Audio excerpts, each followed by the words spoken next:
When you look at the overwhelm or the burnout, there's a boundary missing. What if you're dealing with someone that does not understand your boundary? Your boundary is an invitation to have a better relationship with the people around you. Is the fear more important than the goal? So I would say feel the fear and do it anyway. A guilt trip is a weapon of destruction to my joy, because on the other side of setting that boundary is the joy you need, is the peace of mind you need. Boundaries allow you to show up better for yourself and the people around you. They're not to harm you or other people. They're literally to help you to show up better. Just because I'm available doesn't mean I'm free.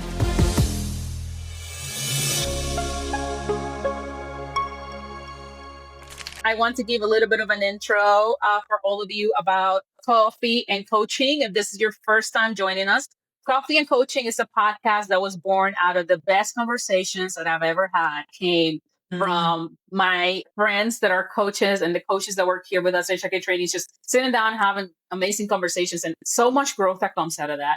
Yesterday alone, I had a conversation with Chianti as we were preparing for this, and I'm like, we got to stop because this needs to be some of the stuff that we talk live. And I can keep going.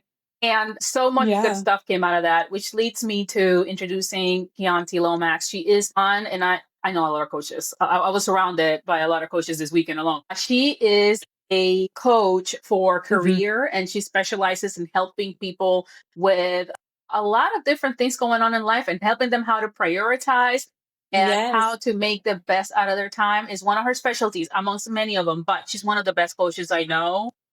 Every time I sit down with you, Chianti, I am like re-energized is really the right word, but also understanding so much more about myself. You're one of those people that after we finish a conversation, I'm still in my head like, oh my God, yeah, I remember she said that. And it's a life lesson. So it is my absolute pleasure to have you in Coffee and Coaching today in this episode about boundaries. I couldn't think about anyone better than you to have this conversation with. Absolutely. Listen, first of all, I just want to say, give you your flowers. I love the title of this podcast. Two of my favorite things. I like to chit chat and I love coffee. So I think it's just a wonderful title. And thank you so much for having me. Thank you. I loved anytime we could talk about coaching, this is one of my favorite things to talk about with you. So it just felt like a natural fit. And we met at a barbecue. Was it a Thanksgiving barbecue? What was it? It was somewhere. I forgot where we met. Some holiday through a mutual friend. Absolutely. And we connected on coaching. We did. Our friend told me that you were a coach, and I was like, I need to go meet her. So we can talk. Yes. And I remember when I met you, I kind of immediately knew because she also talked to me about you a long time. And she's like, and she wrote this book and we're going to talk about it because it's a life-changing book. And I think that when we talked about it and I told you about some of the things I wanted to do, it was just a natural connection. And I'm forever 100%. Grateful for that introduction. Okay. So let's talk a little bit about the topic that we have today. Sure. Boundaries and how to build better boundaries. 2 weeks ago, we had a conversation with Tammy Rising, and she's another coach, and she was talking about burnout. And a couple of episodes ago, we had a conversation with Shannon, and he spoke to us about toxic work environments. And I just feel like this conversation, it's kind of a very tangible thing that can help with both of those scenarios. Toxic work environments, but also burnout. And this doesn't stop at work, right? It continues to life. Absolutely. And the thing is, so like you were talking about the kind of people that I work with, and my sweet spot in terms of what my coaching clients is, I help high achieving people, especially women, move from overwhelm to ease. And when you look at the overwhelm or the burnout, it's typically there's a boundary missing, right? And the funny thing is they like to say, if I had more time in the day, like if I had 48 hours in a day, and when we get to the root of it, it's like, honestly, do you need more time or do you need boundaries? And it's usually the lack of a boundary that's missing. And so I was really excited to talk about this topic because you're right. It does help you to navigate things like burnout. It does help you to navigate toxic work environments. And like you said, there's practical ways that you could actually put these things in place so that you could just show up better for yourself and the people around you. What I was going to say, if we weren't in a live recording, which I'm going to say it anyway, because it's me. It's like, what we're not going to do is be coached live on LinkedIn. Because right now I felt like that was a coaching conversation with myself. Yeah, yeah, absolutely, I literally absolutely. sit down. I'm a CEO of a training company. I'm Uh-huh. working on increasing my learning. I have an 11-year-old daughter, and I have Mhm, a 3-year-old son, and I have a husband that is also an entrepreneur. And I mhm, always complain about, I just need more time. There's not mhm. enough time in the day for everything that I want to do. And it's so Yeah. interesting that you said that. Yeah, and I tell people when sometimes the word boundaries it throws people off, right? Because they automatically think, "Oh, this that means I have to say something bad to people." You know what Mm, I mean? It's like, "Oh, it's going to create some friction or it's going to cause this thing." And I tell people, honestly, your boundary is an invitation to have a better relationship with the people around you.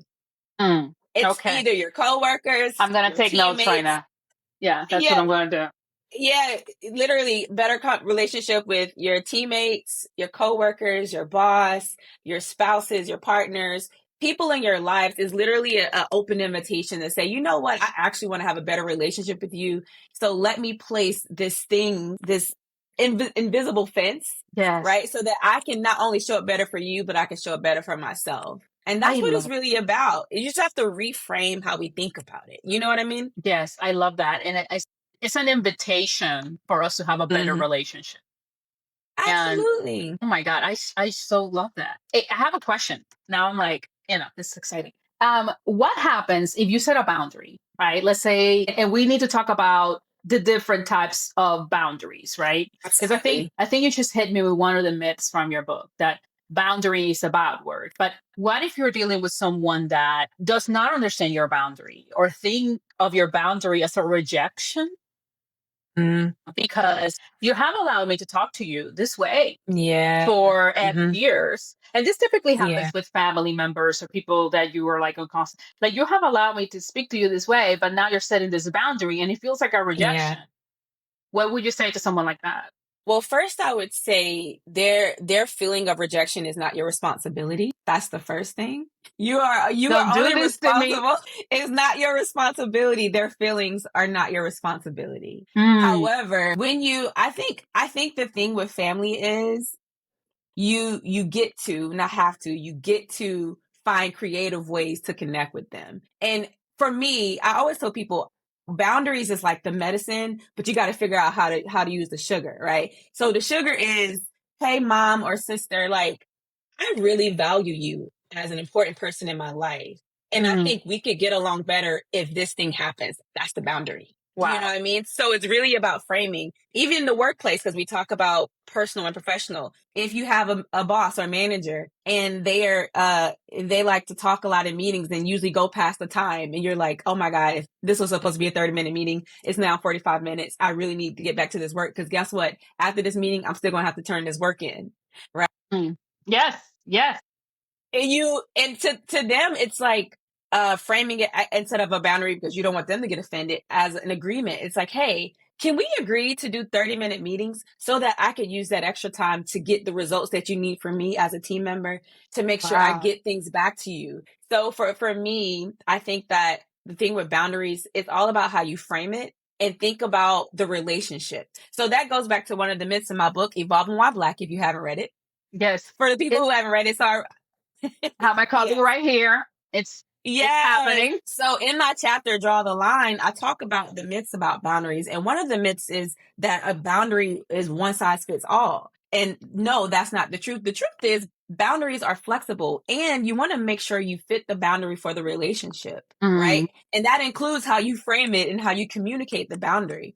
So at work, instead of saying, I'm gonna set a boundary with you, program manager, you're gonna say, hey, can we work on our agreement and how we work together so that we can work better together?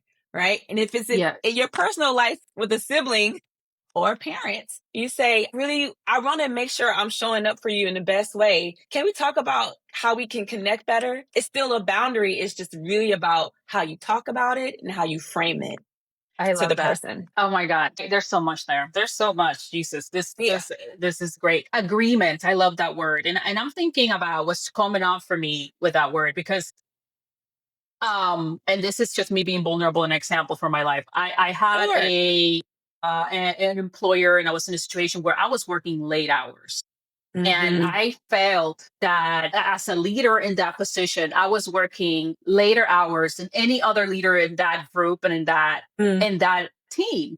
And I remember Yeah. me being resentful. I was so Mm. resentful of, oh my God, I'm showing up here. I'm working this many hours. I'm working this Mhm. hard. And this group of people that are working less hours than me, like, get like more recognition than me or more attention than me, Yeah. or the perception was that they were working just as hard as I was. And I was Mhm. taken back by it. But, I think I, if I would have come to my manager at that time and say, hey, we need to establish some boundaries, it would have come across as, Yeah. who do you think you're Exactly. talking to? Yeah, right. But if I would have been like, hey, let's set up some agreements in which will allow me to show up as a better version of myself at work, like that would Yeah. probably would have gone a long way. Um, Yeah.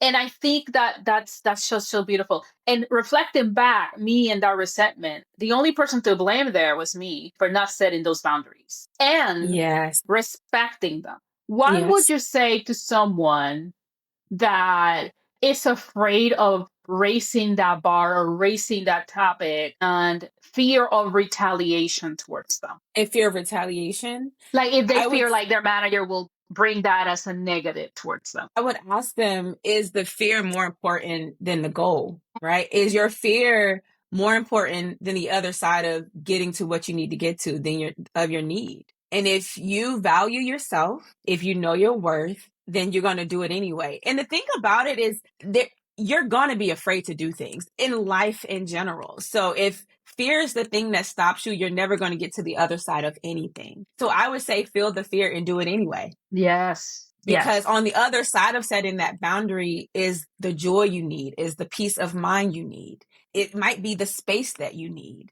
So it's like, I can feel this fear. I'm going to put it in my back pocket and we're Yep. going to do what we got to do so that we can get to the other side of this, so that I could be a better person for myself, a better team member, and Yep. just a better communicator in my needs in the workplace and at home. I can go on for hours, but my team let me know today that this is that I need to stick to the time that we set up. Yes. That's like this is a Yes. topic that I feel in my clients, and you've probably seen it again, that it's ongoing. And I feel Yes. actually I'm right. I was already in a article this morning because I got inspired. I was on YouTube and another video Yeah. came up with productivity apps. Yes. I struggle with time, productivity. That's like a big one for me. And Yeah. I'm like, another productivity app. I think about all the productivity apps that I have on Yeah. my phone. And I'm just sitting here like, is another productivity app what I need? Or does the world continues to require so much of us? Like Yeah. I need to be an in shape mother, but I also need to cook amazing, delicious food. I need to be Yeah. a very engaged wife and mother, but also I need to require to be a full-time working mom. So like Mhm. it's like things that keep pulling. You need to be an amazing daughter and listen to my mom, but also need to, like there's so many things that like keep pulling you. And I'm like, do I Yeah. wonder if we're just keep doing it like because we believe that we need to address all these things. So thank you for that. I think boundaries is something that is at work, but also at home. And also, even with digital media, I feel like it's Absolutely. constantly pulling us to be what they want us to be and consume, keep consuming. 100%. This is about boundaries, but you touched on something that's different. That is a cousin of boundaries. Is a Yes. cousin of boundaries, and it's belief systems, right? And so the thing is, we believe that we have to be all those things to people, but who said it? Mm, we're we're answering to this imaginary advisory board that we've created in our mind about who we should be, and ultimately you get to decide who you want to be, that's uniquely for your life and the lifestyle you're creating for yourself. So when you release yourself from these belief systems that don't even belong to you, then you can start to create the boundaries that actually make sense for your life. I'm just gonna let you know that this imaginary board of directors is gonna. He created, right? It's like, oh, the advisory board. And it's like, it's in your mind. They're sitting at the I'm gonna. table in your mind. They're getting fired. I'm firing them after this call. I'm Please. like, y'all not Yes. working the way I need you to work for me right now. This is awesome. Okay. Because I think this is important. And it might sound elementary because obviously you're an expert on this, but like something that got me in your book was the different types of boundaries that exist. And I love that you also have work in the book to like everything has like a true coach. Everything has like, hey, now let's work on it. It's not just theory that you put here, but it's with Yeah, actual exercises that are doable for people's lives. So that's something that I absolutely love absolutely. about your book. But can you Absolutely. walk us through the different types of boundaries? Yes. Because I think it's important. When I read the different types of boundaries that exist, I'm like, oh, I'm really good at setting this boundary. Like I'm an expert at this one. So why can Mhm. I might need to bring whatever I bring here into this other boundary that I'm Mhm. kind of fluid on. So can you Mhm. walk us through the different types of boundaries that you state in your book? Absolutely. And just, I'll take a quick pit stop because what you said, I wanted to make sure I explained it for the people who aren't familiar with the book. So everything in the book, Evolving Why Black, that I wrote is rooted in the science of positive psychology, which is the study Mm, of human flourishing.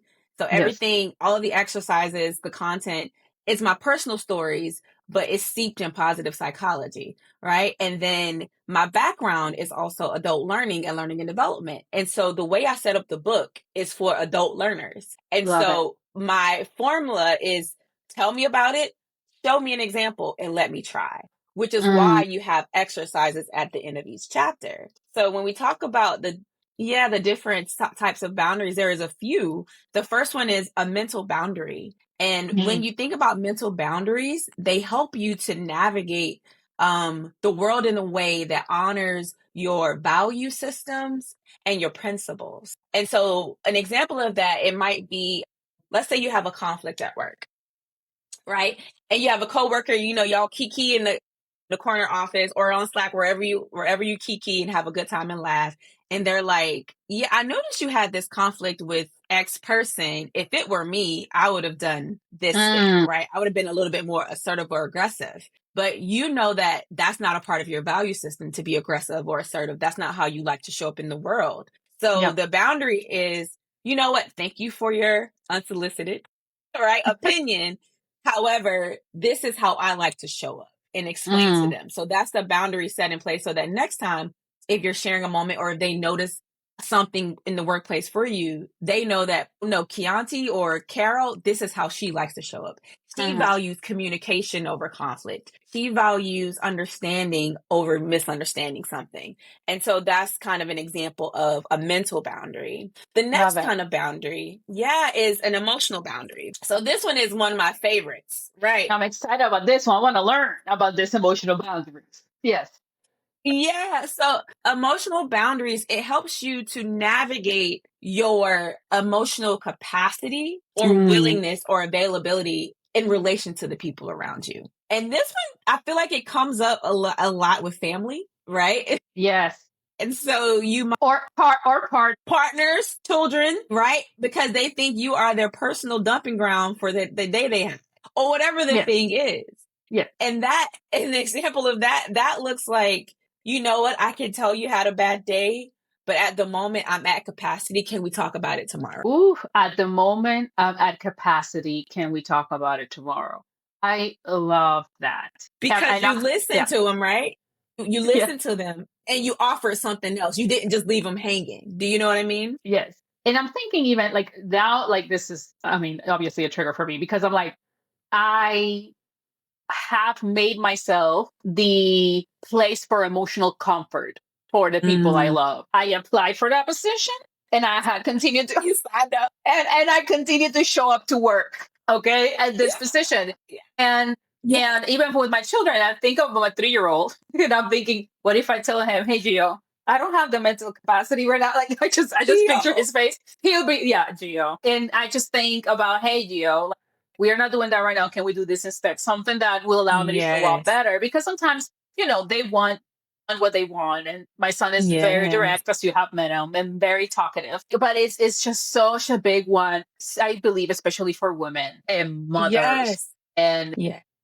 caretakers and the Yes. go-to person in the family to be that emotional Mm-hmm. support that shows up for 100%. them every time. And there's times that it's like, hey, I'm at capacity, right? And like, Mm-hmm.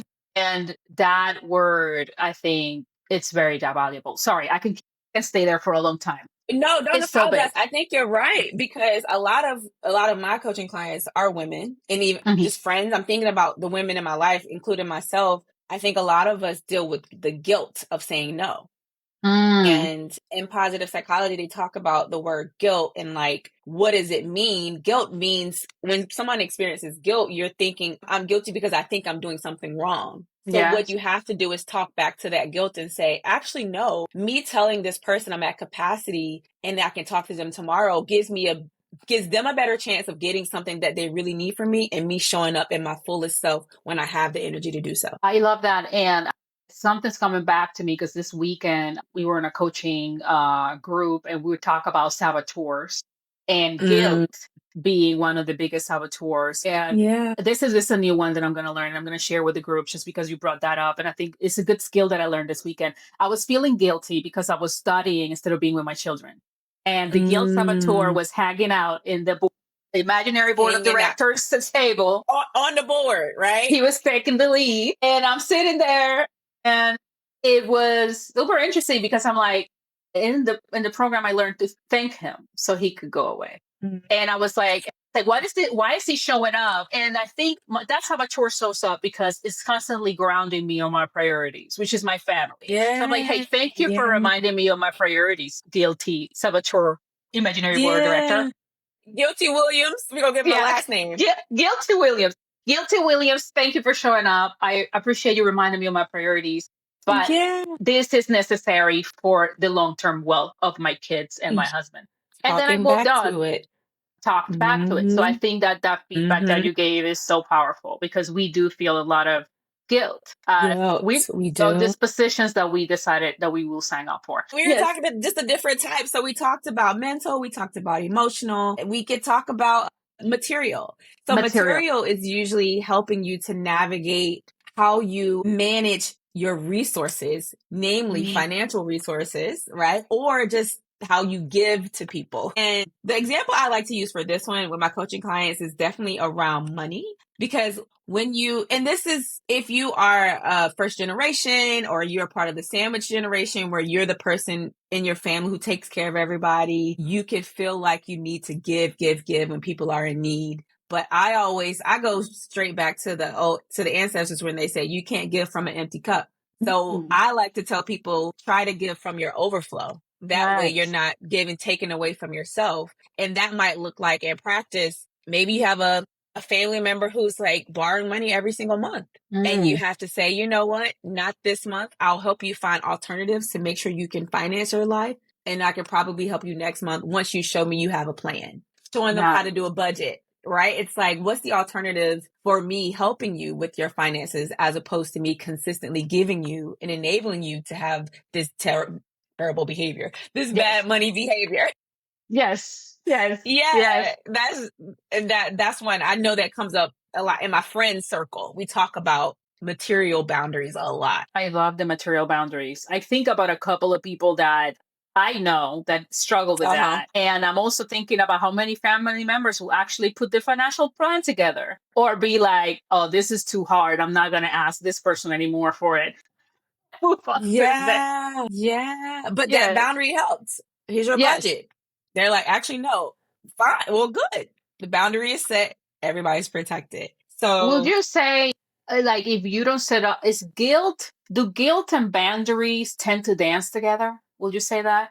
Because I feel like when you set up boundaries, people that are benefiting from you not having any, right? Because as we mm-hmm, talk about mm-hmm. this, Yeah, I yeah. feel I feel like the go-to is kind of like beat on from the guilt you might feel, or like, ooh, I'm not getting my way now. And this typically happens in unhealthy relationships because it happens, right? Because Yeah. lack of boundaries lead to unhealthy relationships. Whether you Unhealthy communication, relationships, all of that. So it's like whether you are trying or not, whether you want to or not, you are conceiving to an unhealthy relationship if you don't set up boundaries. And I think that's Absolutely. something that I have learned or the hard Yeah. way. So would you say guilt and boundaries dance together? Like will people that uh are benefiting from your lack of boundaries, will they use guilt to continue to feed up? What do you think? You know, I think a guilt trip is a weapon of destruction to my joy. Hmm. I think that Writing people that down. who, yeah, I think I would say yes. People who benefit from you not having boundaries when you set a boundary, I think the go to is a guilt trip. Yeah.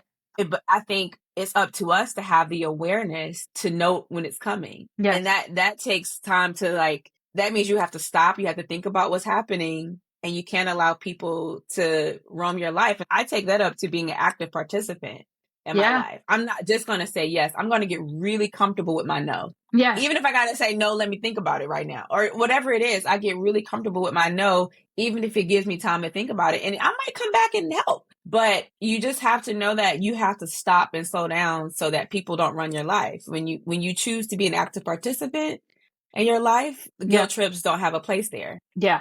And I will say, I will add on the material because I do want to go into the other boundaries. And the material, I hate, Mm-hmm. and this happens at work. Mm, I feel like sometimes managers utilize your income as a part of getting you to do things like, for example, like we're dealing with a lot of people going through layoffs, right? And there's a yes, lot of yes. survival guilt being left Survivor's behind. remorse. Yeah, remorse in it left back in corporate. Thank you for clarifying that. And I have had a lot of people that it's like, yeah, I'm telling them how sad I feel about my peer leaving or this person leaving or being the only one left in this apartment. And the answer back is like, well, aren't you lucky you have a job? You should be thankful you have a job. And I'm like, and it's like, so I need to be thankful. I need to be grateful. And I'm like, what kind of environment is this? But this happens way more often than we give it credit to. Yeah, And interesting. it's a very sad thing to see. So okay, sorry, let's go into internal boundaries because I'm excited about the last one is so common, and you shared this with me yesterday. So I definitely want to go there because I'm related. So tell me a little bit more about internal boundaries. So another type of boundary is internal boundaries. Internal boundaries, it helps you to navigate, I say, your energy levels or I call it self responsibility. So it's like, for example, if you have friends who like to go out a lot, Hmm. right? Yeah, like they like to go out a lot. And you know that one of your internal goals or intentions for yourself is to work out in the morning, right? But they're like, Mm, hey, we're going out to happy hour. And you're like, I have this 5 a.m. boot camp tomorrow. yeah, So what am I going to do? And the boundary is you could say, you know what? I've been going out with you guys for 2 weekends straight. This weekend, I'm actually going to take it for myself. And my self yeah. responsibility to myself is that I'm going to work out in the morning. Catch me next weekend. Or I can do one day a weekend as opposed to 3 days a weekend. So that's a little bit about like that internal responsibility, that self efficacy in terms of what you need to do for yourself to make sure you show up in your life. I love that you said that because I do have this internal boundary for myself. That is, I'm not traveling this year. I'm not Yeah. traveling this year. And I feel Yeah. I do the guilt comes back because I'm like, The oh, guilt comes back.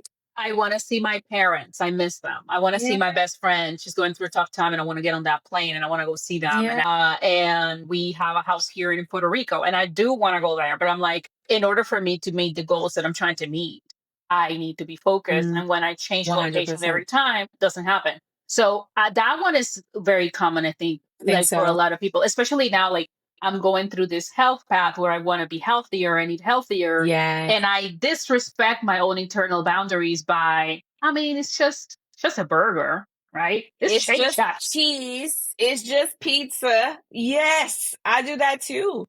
And Yeah. something I've done to like inspire my internal boundaries is like when people like, oh, let's connect, let's hang out. I'm like, you want to go for a walk?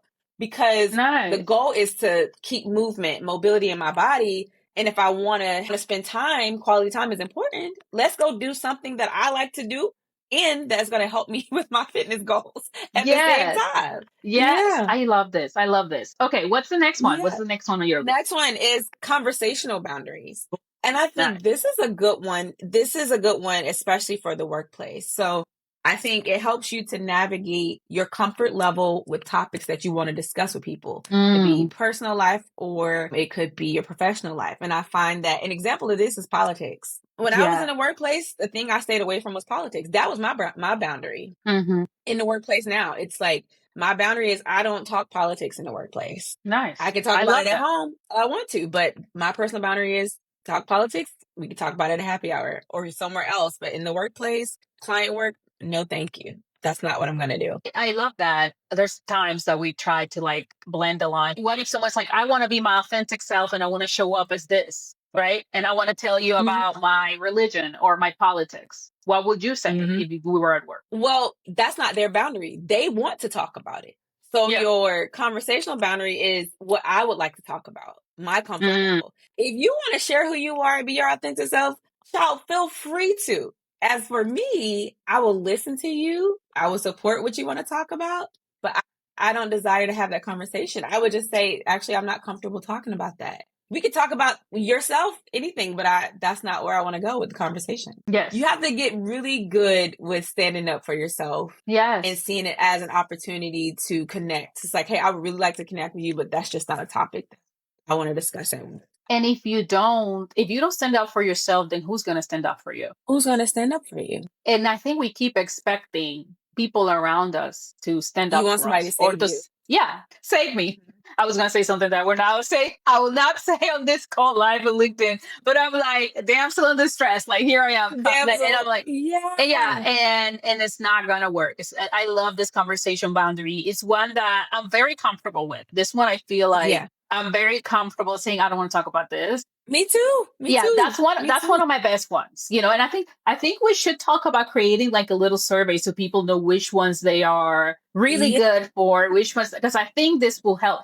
Because I'm like, okay, I'm good at this one, so maybe I can use the same boundary, the strength that I have in this Yeah. boundary, The and strength. apply it to something else. Absolutely. Yeah. Okay. Absolutely. And then I know we got to go and soon, but the last two that Yes. we Yes. both like talk Yes. about, the one, physical boundaries, and that's Yes. just your personal space, right? Yes. And I think this one, I think that I've noticed that people have gotten really good with this one, especially post the pandemic, in terms of like Yes. people being huggers in the workplace or just whatever it is, your comfort level with touch or whatever it is. And that one, to me, that's the easiest one to set because it's usually Yeah. like, I'm just not a hugger. Right. Yeah. And I even find that when you go to some conferences, they'll do name tags where it says hugger, handshake, or just wave at me, like stuff like that Yes. in the workplace. So I think those are easiest to set.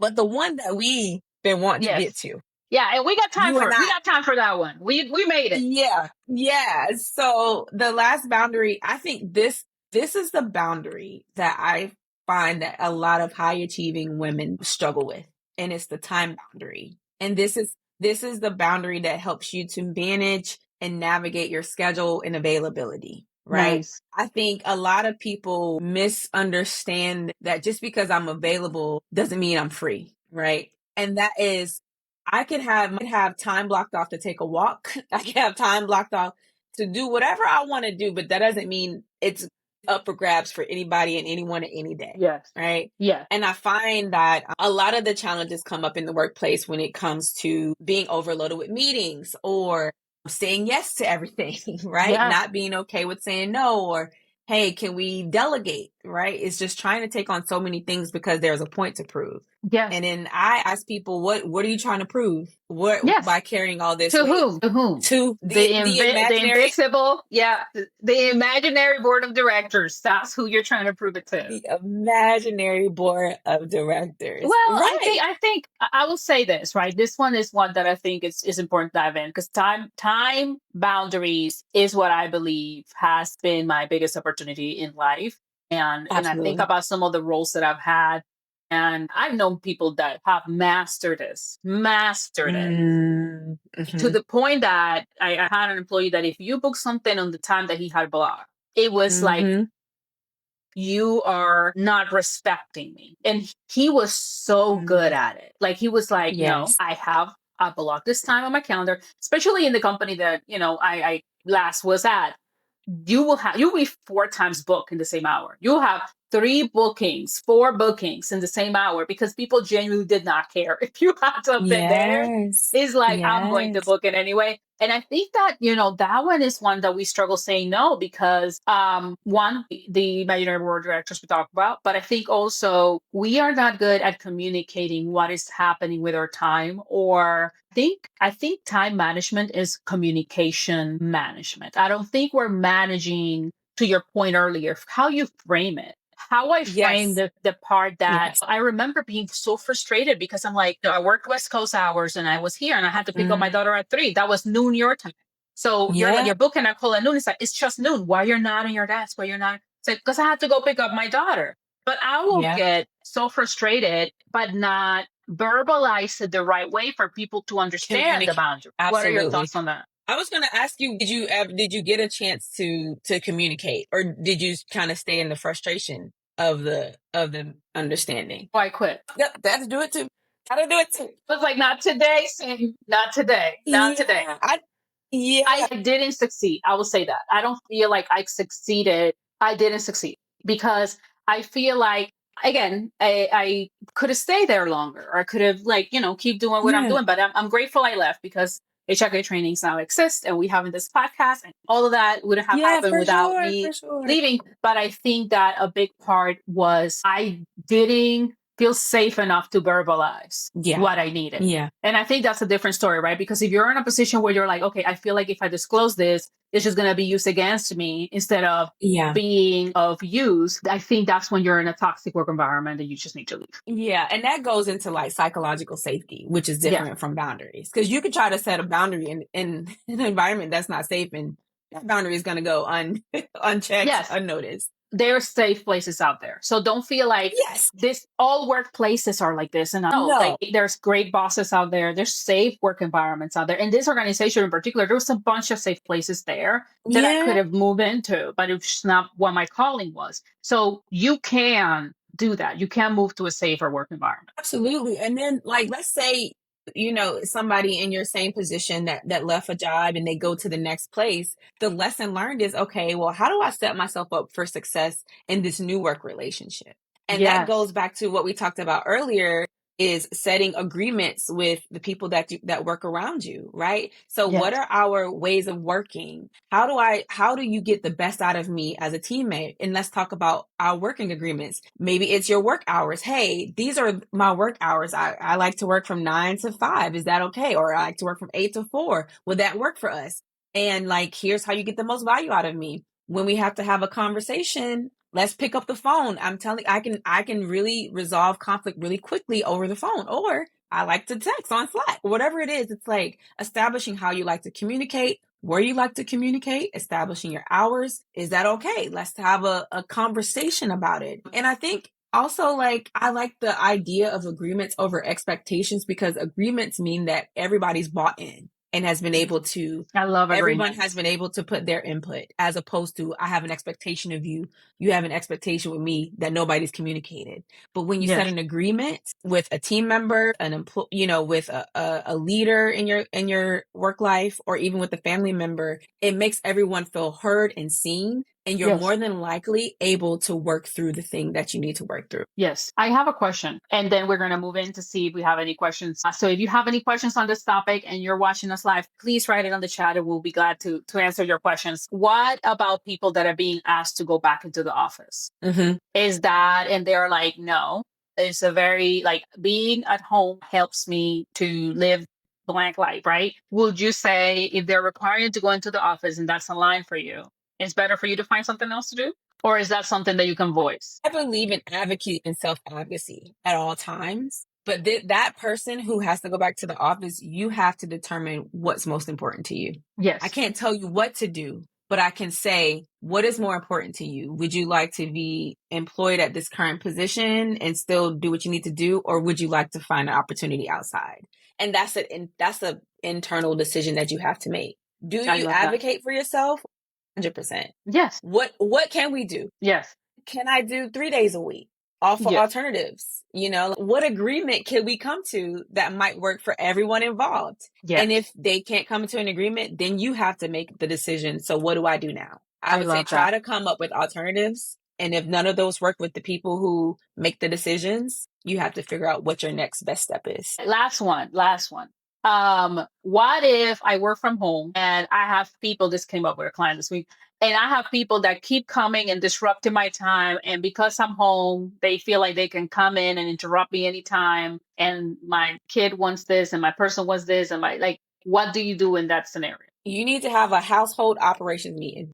Love it. Mommy's work hours are from this time and this time. I take breaks at this time. If what you need can happen within that break, then I can help you. If not, we got to find daddy or whoever else is in the house that's the next oldest person. Yes. You got to have a meeting. Yes, you do. Hey, everyone. This is when I work. This is when I'm available. If the door's closed, that means I can't answer. If the door's open, come on in. It's literally communicating what you need to them and letting them know, okay, for your needs, here's what I can do for you in this time frame. Here's our agreements. It goes back to agreements. I love it. I love it. Agreements. Yeah. We need to do a whole episode about agreement. Let's have some family agreement. Yeah, some family agreements. No, and it's funny. I'm like, this is not me. This literally happened to me with a client this week. Gratefully, my kids are in school, thank God. And I'm able to, create my own schedule now. So, this has been wonderful, Chianti. Anything that you want to leave us with, and we're going to put the link to your book. I do want to say something about this book. Mm-hmm. If you are a minority, if you're a woman, if you don't have to be Black to read this book. Like, if you are a minority person, you need to read this book because it's about evolving while being a minority. But more importantly, there's so many lessons here. I think everyone should read this book. Obviously, for me, it called me right away. Your stories are so vivid and they're so beautiful. Thank you for being so transparent. But anything you want to leave us with today? Yeah, after 100%. And I tell people, this is what I say about the book. The book is called Evolving While Black because it's from my unique experience as a Black woman. But the principles, the lessons, the practices are universal and apply to anyone. Everyone has read my book, not just people that are Black, because the principles are for every single person. So get the book. You can buy Evolving While Black anywhere books are sold. And I will just leave you with this. Remember, boundaries allow you to show up better for yourself and the people around you. They're not to harm you or other people. They're literally to help you to show up better. Love it. Love it. Thank you, Chianti. It's been a pleasure. And I know we're going to have you here again because you're amazing. Yes. This will allow us to evolve into better us because workplaces are not going to change anytime soon. The expectations of the people around us and the agreements we set up early on they will continue to demand from us. So you need to be brave to step into this boundary setting now and get comfortable with it, or the long-term consequences of it are devastating and it's not worth it. I can tell you that based on personal experience. Thank you, Chianti, and thank you, everyone. We'll talk soon.